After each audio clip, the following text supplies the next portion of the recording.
My in-laws demanded I hand over my newborn baby to their daughter because she couldn't have kids, and my husband agreed.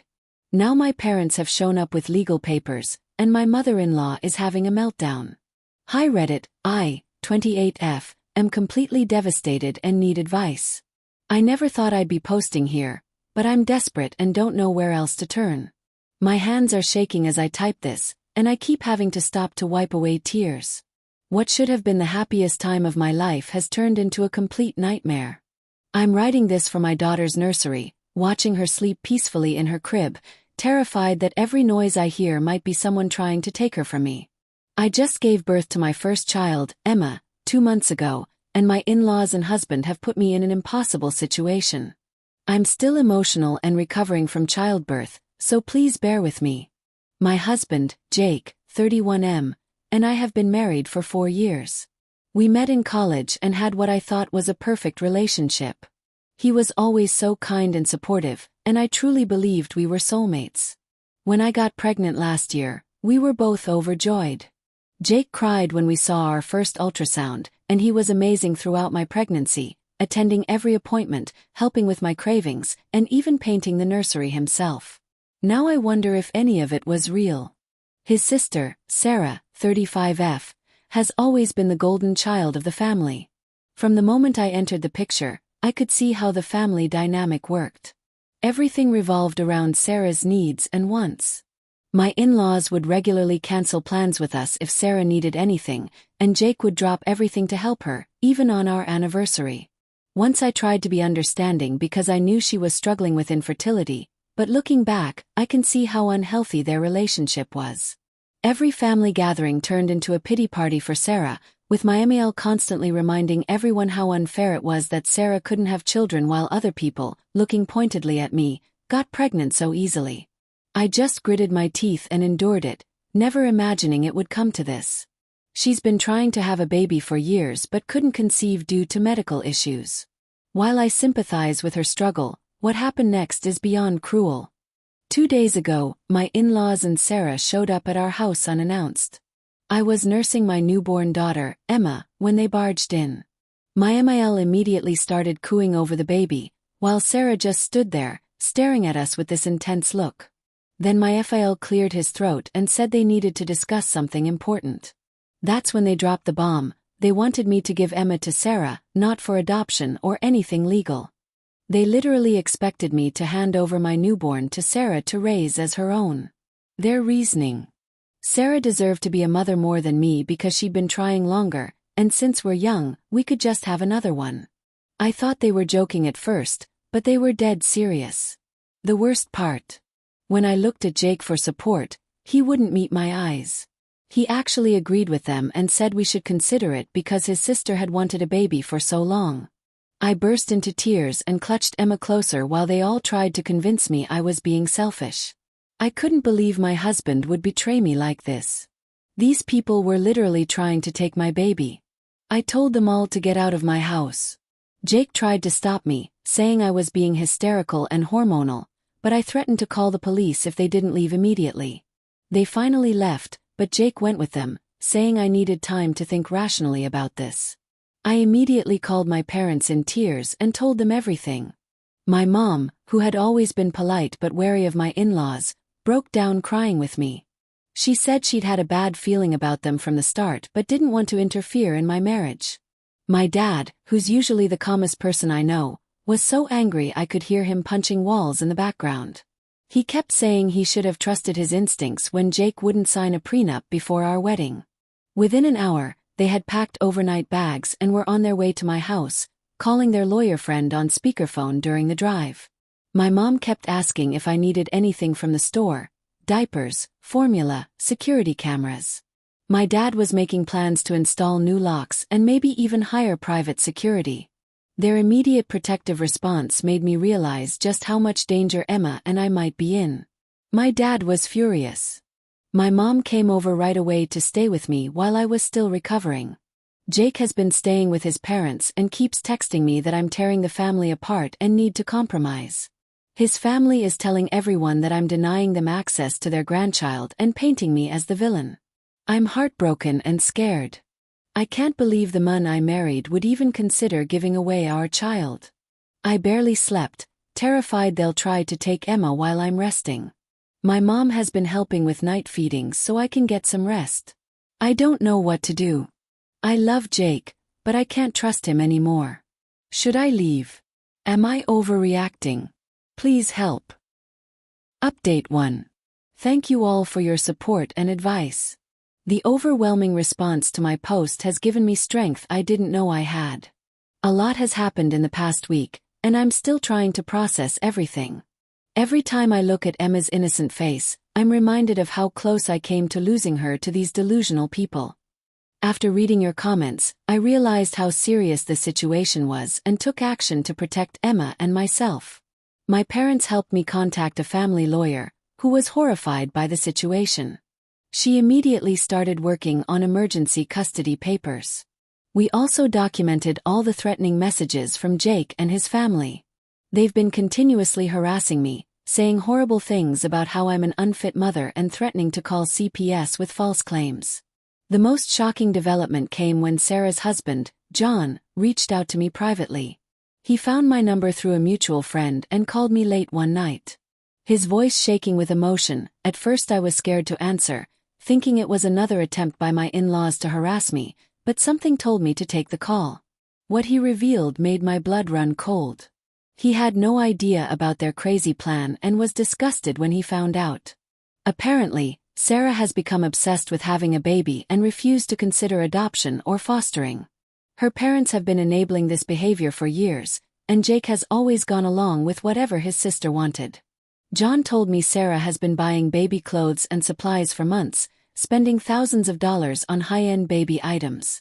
He showed me credit card statements where she'd maxed out their cards buying designer baby clothes, a custom crib, and even a $5,000 stroller. When he confronted her about the expenses, she'd say they needed to be ready for when the baby comes home. He thought she was talking about adoption or surrogacy, but he had no idea she was planning to take my baby. The most disturbing part was finding a diary where she'd written detailed plans about how she would bond with her baby, including a schedule for introducing Emma to extended family as her own child. She even had a list of responses prepared for when people commented on how the baby didn't look like her, telling people she was expecting. She even had a nursery set up in their house. He's horrified by her behavior and is planning to file for divorce. He warned me that Sarah has been talking about just taking Emma when I'm not looking, and my in-laws have been encouraging this delusion. I immediately called my lawyer, who helped me file for an emergency protection order.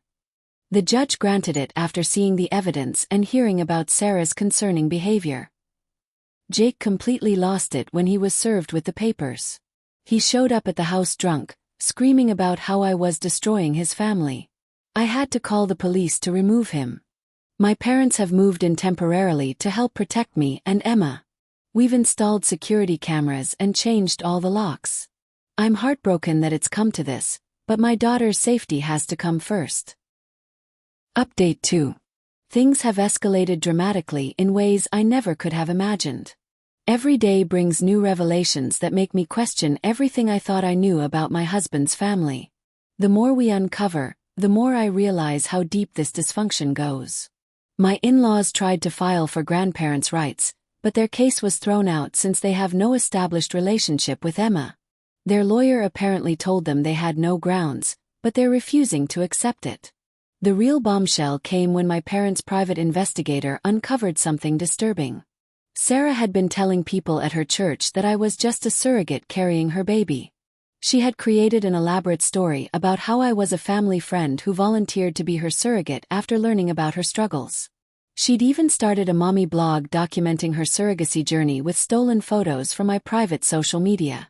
The level of planning and deception was terrifying. She had hundreds of followers congratulating her and sending gifts, all based on this horrible lie. What made it worse was finding out that my MIL had been actively participating in this charade, commenting on the blog and sharing Sarah's posts in church groups. They had been planning this for months, waiting until I was vulnerable after giving birth to make their move. She even forged documents to prove it. When confronted by her husband, she had a complete breakdown and had to be hospitalized for psychiatric evaluation. When confronted with the forged documents, Jake's reaction was something I'll never forget. He turned ghostly pale and started hyperventilating. He kept muttering, "What have I done?" over and over. For the first time, he saw his sister not as the perfect golden child but as someone who needed serious help. It was like watching 30 years of manipulation and family dysfunction suddenly become clear to him. He broke down completely in my lawyer's office, sobbing as he read through the blog posts and saw the nursery photos. The final straw was finding a post where Sarah had written that she and Jake had always planned for her to raise his firstborn, claiming it was a pact they made as children. He swears he never made any such promise, and seeing how his sister had twisted their childhood relationship made him physically ill. He had to excuse himself to throw up in the bathroom. When he came back, he looked like he'd aged 10 years. He started telling us about all the times Sarah had manipulated him growing up, how she convinced him to take blame for things she did, how she guilted him into giving her his birthday presents, how their parents always took her side. He said he normalized it all because that's just how their family worked. Now he was seeing it through new eyes and was horrified at how he'd let that same toxic dynamic threaten his own daughter. He broke down crying and admitted he'd been manipulated by his family his whole life. He started therapy and begged for another chance, but I don't think I can ever trust him again. How could he even consider giving away our child? I filed for divorce and full custody. Jake isn't contesting it. I think seeing his sister's mental breakdown was a wake-up call. He's agreed to supervised visitation only and is getting counseling. His parents are still in denial, insisting that giving Emma to Sarah would fix everything. JN has been incredibly supportive and is helping us build our case. He's provided evidence of Sarah's declining mental state and his in-laws' enabling behavior. He feels guilty for not seeing the signs sooner. It's been 3 months since my last update, and sometimes it feels like I'm living in an alternate reality. This will be my final update. The life I had planned with Jake seems like a distant dream now. Emma is growing so fast, she started babbling and trying to roll over. While it was one of the happiest moments of my life, it was also bittersweet. I couldn't help but think about how different things should have been, how her father should have been there to see it. The divorce is finalized, and I have full custody of Emma, with Jake having supervised visitation. He's still in therapy and has finally started setting boundaries with his family. He's admitted that he failed as a husband and father, and while I appreciate his growth, some things can't be undone. Sarah is still in treatment. Her doctors diagnosed her with severe depression and delusional disorder. She's responding well to medication and therapy, but it's a long road ahead. The psychiatrist who evaluated her said this breakdown had been building for years, fueled by her parents' enabling and the pressure she put on herself to have a baby at any cost. She apparently had multiple storage units filled with baby items, some dating back 5 years, all meticulously organized by age and size. During her lucid moments, she started to recognize how her obsession hurt everyone around her. She's written me a letter of apology, which her therapist forwarded to my lawyer. I haven't read it yet. I'm not ready. Maybe someday I will be, but right now, the wound is still too fresh. JN says she cries whenever she sees babies now, not from wanting them, but from shame over what she tried to do to Emma. JN filed for divorce immediately after discovering Sarah's deception, and he's been an unexpected ally through all this. He testified against Sarah and my in-laws in both the custody hearing and the restraining order proceedings. His testimony about Sarah's declining mental state and her parents' enabling behavior was devastating. He provided years' worth of emails, texts, and financial records showing how they'd encouraged her delusions instead of getting her help. My in-laws have finally backed off after their lawyer threatened to drop them and report their behavior to the Bar Association. They're not allowed any contact with Emma until she's older and can decide for herself if she wants a relationship with them. The whole experience has been traumatic, but I'm healing. Emma is thriving and brings me so much joy every day. My parents have been my rocks through all this, and I've discovered who my true friends are. I'm sharing my story as a warning to others. Trust your instincts and don't let anyone manipulate you into giving up your child, no matter who they are. I've started therapy myself to process everything and set better boundaries. Looking back, there were red flags I ignored about Jake's relationship with his family, but I was too in love to see them clearly. I'm focusing now on being the best mother I can be to Emma and building a peaceful life for us. Thank you all for your support through this nightmare. Your messages and comments have been a lifeline during my darkest moments. There were nights when Emma was crying, and I was exhausted and scared, but reading your words of encouragement gave me strength to keep going. I've learned that family isn't always about blood. Sometimes it's about the people who stand by you when your world is falling apart. The custody hearing was one of the hardest days of my life. Sitting in that courtroom, listening to Jake's lawyer try to paint me as unstable for overreacting to what they called a family misunderstanding made me physically sick. But then JN took the stand. He described walking in on Sarah practicing her birth story in front of a mirror, complete with details about a fake labor and delivery. He talked about finding fake hospital bracelets she'd ordered online and a draft birth announcement with my name completely erased from the narrative. The judge's face grew darker with each piece of evidence. When they showed the series of photos Sarah had photoshopped, inserting herself into my ultrasound appointments and baby shower pictures, you could hear audible gasps in the courtroom. My in-laws sat there, stone-faced through it all, still maintaining that Sarah had done nothing wrong, that she just loved too much. Their denial was almost as scary as Sarah's delusions. I know the road ahead won't be easy. Emma will eventually have questions about her father and his family, and I'll have to figure out how to answer them honestly while protecting her from the pain they caused. But for now, I'm focusing on creating new memories and traditions with my daughter.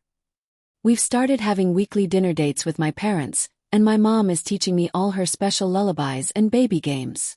Sometimes I catch myself wondering what would have happened if I hadn't stood up to them that day. The thought of Emma being raised by Sarah, believing I had abandoned her, makes me physically ill. I thank God every day that I found the strength to protect my daughter, and I hope sharing my story helps other women trust their instincts and stand up for themselves and their children. Final edit. I want to address some common questions from the comments. Yes, I did file a police report about the forged documents, and yes, there are ongoing legal proceedings. My lawyer has advised me not to share more details right now. The FBI is actually involved now because Sarah had used interstate mail and wire services to perpetrate her fraud, including accepting monetary gifts from her blog followers under false pretenses. To those asking about Jake's visitation, he sees Emma for 2 hours every Saturday at a supervised visitation center. He's still in therapy and seems to be making progress, but I don't know if I'll ever be able to trust him with unsupervised visits. Last week, he finally admitted that he'd known about Sarah's blog for months but convinced himself it was just her way of coping. He's starting to understand how his enabling behavior contributed to this situation, but that realization has come too late to save our marriage. No, I'm not interested in reconciliation. Some bridges can't be rebuilt once they're burned. Jake's latest therapist actually suggested we try couples counseling, but I declined. How can I ever trust a man who was willing to give away our newborn and stood there silently while his family tried to steal my baby? Some betrayals go too deep for second chances. My in-laws continue to harass us through their church community, spreading lies about how I'm keeping their granddaughter from them. They've even started a prayer circle for family reunification. My lawyer is documenting everything for our next court date. Their inability to acknowledge the gravity of what they tried to do just confirms that cutting them out of our lives was the right decision. To the other mothers who've shared similar stories in my DMs, thank you for trusting me with your experiences. You all are incredibly strong, and your children are lucky to have mothers who would move heaven and earth to protect them. We're all part of a club none of us wanted to join, but at least we have each other for support. Your advice helped me find the strength to stand up for myself and my daughter. We're going to be okay.